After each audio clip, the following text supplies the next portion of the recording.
नमस्कार दोस्तों, ला problem series पे आप सब लोगों का स्वागत है। तो जैसा कि आप लोगों को पता है कि हम जब कोई भी बहुत सारी चीज़ें अपने ज़िंदगी में पढ़ते हैं, लेकिन देखते हैं हम कभी कभी हमारा दिमाग है जो चीज़ों को याद नहीं कर पाता है। तो आज हम ये रिवीजन की जो प्रॉब्लम है, इनमें कौन कौन सी समस्याएं आती हैं और कैसे हम इसको दूर कर सकते हैं, इसके बारे में आज बात करेंगे। समस्या ये नहीं है कि चीज़ें हमको याद नहीं होती, समस्या ये है कि हमारा सिस्टम नहीं सही से वर्क करता है। जैसे जिस चीज़ को करना चाहिए हम वैसे नहीं करते, या तो हम अधूरा पढ़ लेते हैं, फिर अधूरा छोड़ देते हैं, रिवीजन करते नहीं हैं। लेकिन मेमोरी क्या है, उसको बार बार चीज़ें उसके दिमाग में जानी चाहिए, उसको कष्ट चाहिए। उसको मेमोराइजेशन तभी याद होता है जब हम उससे वर्क कराते हैं। तो जब हम एग्ज़ाम में जाते हैं फिर हम अच्छा परफॉर्म नहीं कर कर पाते, परेशान होते हैं। तो रिवीजन एक बहुत इम्पोर्टेंट मुद्दा है। किसी भी एजुकेशन जो छात्र हैं या जो तैयारी कर रहे हैं, या कोई कुछ भी है जीवन में, बिना रिवीजन के तो आपकी मेमोरी जो है वो बिल्कुल काम नहीं करती है। तो कहने का ये मतलब है कि मुझसे याद नहीं होता, पर हम याद होते के रियल तरीके समझने का प्रयास करेंगे। समस्या ये नहीं कि चीज़ें याद नहीं होती हैं, और ये भी समस्या नहीं है कि तुम्हारी मेमोरी वीक है।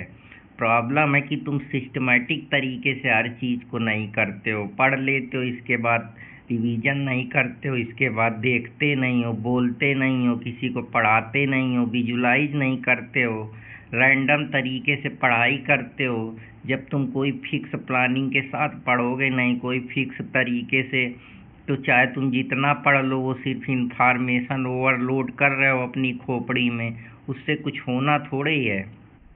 तो रियलिटी में यही है कि हम बिना रिवीजन के जब पढ़ाई करते हैं, पढ़ाई वेस्ट होती है। हमारे दिमाग की नेचुरल टेंडेंसी है भूलना। उस भूलने के लिए जो चीज़ें हैं उसको हमारे दिमाग की साइकोलॉजी के एक विचारक हुए हैं, या हम कह सकते हैं साइकोलॉजिस्ट हुए हैं, जिनके नाम पे एबिंगॉस फॉरगेटिंग कर्व पड़ा है कि हम कोई भी चीज़ पढ़ते हैं 50% हमारे दिमाग से वो चीज़ थोड़ी देर बाद उचट जाती है, फिर थोड़ी देर बाद वो 33% बचती है। तो भूलना हमारा स्वभाव है, लेकिन भूलने के लिए हमको रिवीजन के कुछ तरीके पक्के करने पड़ेंगे। अगर हम रिवाइज ही नहीं करेंगे तो हमारा ब्रेन जो है वो पूरी तरीके से चीज़ों को डिलीट कर देगा, फिर हमको वही चीज़ पढ़नी पड़ेगी। तो हमको कुछ तरीके हैं स्मार्ट जो मैं आप लोगों के लिए लेकर आया हूँ। Perfect revision system. कोई भी चीज़ अगर आपको याद नहीं होती तो उसको आप 1-3-7 का सिस्टम बनाएं कि पहले एक दिन मैं पढ़ूंगा, फिर मैं 2-3 दिन जो है उसका बढ़िया से रिवीजन करूंगा, फिर 7वें दिन उसको फिर दोबारा से रिवीजन कर लूँगा। तो 70 से 80% चीज़ें आपकी रिटेन हो जाएंगी, आपकी खोपड़ी में चली जाएंगी। दूसरा तरीका होता है एक्टिव रिकॉलिंग का या एक्टिव रिवीजन। इसमें क्या है, सिर्फ पढ़ना नहीं है, हमको चीज़ें हाईलाइट भी करना है, लेकिन साथ ही साथ हमको ये देना है कि हमको उसको पढ़ने के साथ साथ बोलना है, टेस्ट करना है उससे कैसे क्वेश्चन आ रहे हैं, क्या मैं क्वेश्चन कर पा रहा हूँ कि नहीं कर पा रहा हूँ। लिखे बिना याद करना है कि तुमको अपने दिमाग में मेमोराइज करो कि तुमने जो भी टॉपिक पढ़ा है किसी भी सब्जेक्ट का, उसको कैसे याद करना है, उसको कैसे बोल के उसको एक्टिव रिकॉल करना है, मेमोराइज करना है। साथ ही साथ उसका एप्लीकेशन भी जानना है, उसके यस वाई नो भी पता होना चाहिए, उसकी जो इम्पोर्टेंट इम्पैक्ट है वो भी मालूम होना चाहिए, चैलेंज मालूम होना चाहिए। साथ ही साथ वाई वेयर हाउ भी पता होना चाहिए। तब वो चीज़ें दिमाग, ये नहीं कि आईपीसी का कोई सेक्शन पढ़ लिया या कोई सी भी एजुकेशन में कोई सा भी सब्जेक्ट हो, कोई सा भी टॉपिक हो, तुमने पढ़ा इसके बाद बुक बंद करके रख दिया तो दिमाग में थोड़े जाएगा। बुक बंद करके उसको लिखो, खुद से रिपीट करो, फिर उसके टेस्ट दो, PYQ लगाओ। धीरे धीरे तुमको पता चलेगा तुम्हारा कितना रिटेंशन हो रहा है। सिर्फ पढ़ाई करना ज़रूरी नहीं है, लेकिन अगर हम उसका रिवीजन नहीं करेंगे, नोट्स बनाएंगे नहीं, सही समय में नोट्स नहीं बनाएंगे, टाइम पे रिवीजन नहीं करेंगे, नोट्स कैसे बनाना है, नोट्स में क्या बनाना है, तब तक जो हमारा सिस्टम नहीं बेहतर होगा, हमको रिवीजन हम अच्छा कर ही नहीं पाएंगे।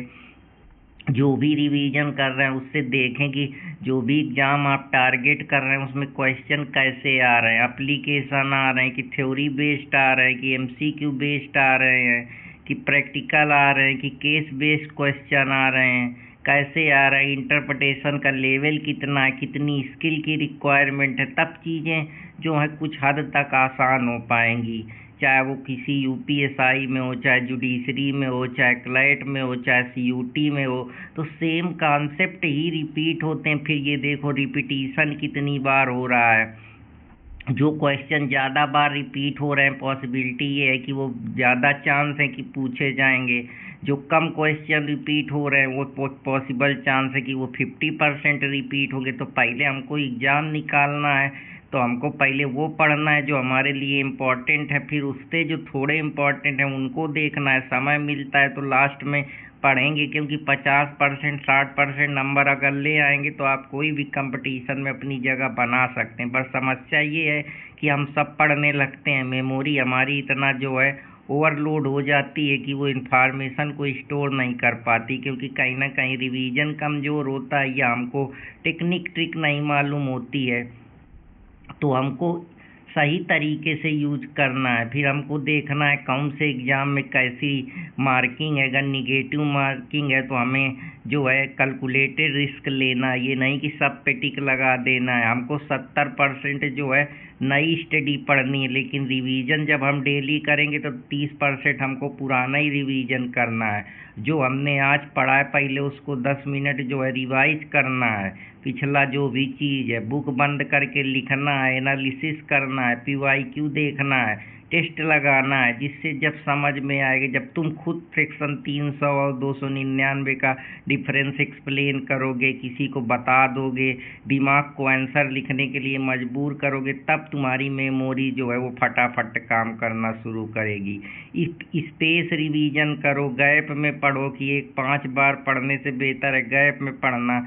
एक दिन पढ़ो, फिर 3, फिर 7, फिर 15। इससे मेमोरी जो है चीज़ें तुम्हारे दिमाग में लॉन्ग टर्म के लिए फीड हो जाएंगे। एक ब्लर्टिंग मेथड होता है, ये टॉपर यूज करते हैं। जैसे कोई टॉपिक पढ़े फिर बुक बंद कर दिए, फिर उसमें एक रफ पेज पे लिखा कि तुमको क्या क्या याद आ रहा है। जो याद आ रहा है मतलब वो तैयार है, जो मिस कर रहे हो वो अभी वीक है उसको फिर रिवाइज करो। तो जब इस तरीके से तुम अपने वीक को भी अच्छा कर लोगे और जो तुमको याद आ रहा है वो तो याद ही आ रहा है, तो 70 से 80% तुम मजबूत स्थिति में आ जाओगे उस टॉपिक में। तुमको ये पता चल जाएगा कि सच में तुमको कितना आता है। कुछ लोग होते हैं previous year question based trick अपनाते हैं। जैसे मान लो अब बहुत सारा एग्जाम में बहुत कुछ आना है तो सब तो पूछा नहीं जाएगा, तो प्रीवियस ईयर के क्वेश्चन रिवाइज करने लगते हैं, टॉपिक ढूंढते हैं कहाँ से क्वेश्चन उठाए जा रहे हैं। जो क्वेश्चन ज़्यादा बार आ रहे हैं मतलब वो क्वेश्चन इंपॉर्टेंट हैं, उन क्वेश्चन को ज़्यादा बार पढ़ते हैं, ज़्यादा बार रिवाइज करते हैं। पहले क्वेश्चन देखते हैं, फिर उसका थ्योरी देखते हैं, उसका आंसर कैसे लिखना है फ्रेम करते हैं। इस तरीके से भी लोग जो है कम समय में अच्छी प्रिपरेशन कर लेते हैं। तो इससे अगर पैटर्न रिपीट हो गया तो तुम एग्ज़ाम में अच्छे से पास हो जाओगे, तुम्हारा खेल बन जाएगा। एक फेमाइन टेक्निक होती है कि जो भी तुम पढ़ रहे हो वो इसको एक्सप्लेन कर पा रहे हो, टीचर की तरीके समझा पा रहे हो कि नहीं समझा पा रहे हो। अगर तुम समझा ले रहे हो तो मतलब तुम्हारा लेवल ठीक है, इंटरप्रिटेशन स्किल अच्छी है, चीज़ें तुमको समझ में आ गई हैं। और लास्ट में एक पेज रिवीजन नोट बनाया जाता है जिसमें उसके इम्पोर्टेंट कीवर्ड होते हैं, फ्लो चार्ट होते हैं, इम्पोर्टेंट सेक्शन होते हैं।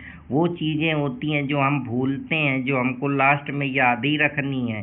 तो ये लास्ट समय में काम आता है, जिससे हमारा रिवीजन फटाफट होता है। तो ये सब चीज़ें एक मिक्स रिवीजन करते हैं कि एक ही दिन में हमें एक सब्जेक्ट को नहीं पढ़ना है, एक ही सब्जेक्ट में अलग अलग स्लॉट बनाने कि हमको 3 घंटे में आईपीसी पढ़ना है, एविडेंस भी पढ़ना है, कॉन्स्टिट्यूशन पढ़ता है, जिससे ब्रेन अलर्ट रहता है, खुश रहता है, रिटेंशन हाई होता है। क्योंकि ब्रेन को नोवेलिटी चाहिए। जब वो एक ही काम बार बार करने लगता है वो बोर होता है, परेशान होता है, फ्रस्ट्रेट होने लगता है। इसलिए हमको नयापन के लिए इस प्रकार से चीज़ें ज़्यादा याद होती हैं, समझ भी बैठाने में आसानी होती है, इंटरलिंक करने में आसानी होती है। और जब रिवीजन करें तो 25 मिनट रिवीजन करें जिससे ब्रेन को आराम मिले, फिर 5 मिनट का ब्रेक लें जिससे फोकस फिर बढ़े, फिर रिवीजन हो, तो इससे बर्नआउट कम होगा, पढ़ाई बेहतर होगी। एक इरर कॉपी थ्योरी होती है, जो भी गलती करते हो लास्ट में लिख लेते हो ताकि एग्ज़ाम के 10 मिनट पहले खटाखट जो भी गलतियाँ उनको देख लो, जिससे जो गलतियाँ हुई हैं वो भी तैयार हो जाए, और जो आता है वो तो तैयारी है। इससे तुम्हारा पेपर में अच्छा परफॉर्मेंस आएगा, एरर के चांस कम होंगे, बेहतर तरीके से वहाँ एग्ज़ाम हॉल में पैनिक नहीं करोगे क्योंकि जो चीज़ें नहीं पता थी वो भी पढ़ लिए हो। तो ये भी एक तरीका है, एक रिवर्स रिवीजन मेथड होता है। पहले क्वेश्चन देखते हैं फिर आंसर फ्रेम करते हैं, इससे हम टारगेट पर तैयारी करते हैं, पढ़ाई करते हैं। इसमें से ये बहुत काम में आता है। फिर एक डेली 50% नया पढ़ते हैं, 30% पुराना रिवीजन। हमको ये तरीका अपनाना है कि हमको पूरा नहीं पढ़ना, 50% पढ़ना है, 30% ओल्ड रिवीजन करना है, PYQ देखना है, जिससे हम हर चीज़ को समझते रहें। हम जो चीज़ का तैयारी करते हैं उसके बारे में हमको मालूम तो चले, एटलीस्ट हम कहाँ जा रहे हैं, कितनी हमको प्रिपरेशन की ज़रूरत है, कितना एग्ज़ाम का रिक्वायरमेंट है, कितने हमसे हमारे से क्वेश्चन बन रहे हैं। तो वही है ना कि इल्म का सफ़र भी अजीब है दोस्तों, जितना समझा उतना ही कम लगा। तो चाहे जितना जान लीजिए, लेकिन कुछ ना कुछ तुमको जो इल्म है, ज्ञान है, वो कम ही लगेगा। तो फिर मिलूँगा कोई नई प्रॉब्लम के साथ। तो जो लोग चैनल पे नए हैं चैनल को फॉलो कर लें, और हमारे टेलीग्राम देसी लीगल स्मार्ट एकेडमी को भी ज्वाइन कर लें, जिससे उनको और भी बहुत बेहतरीन टिप्स और ट्रिक फ्यूचर में मिलती रहें। जय हिंद दोस्तों।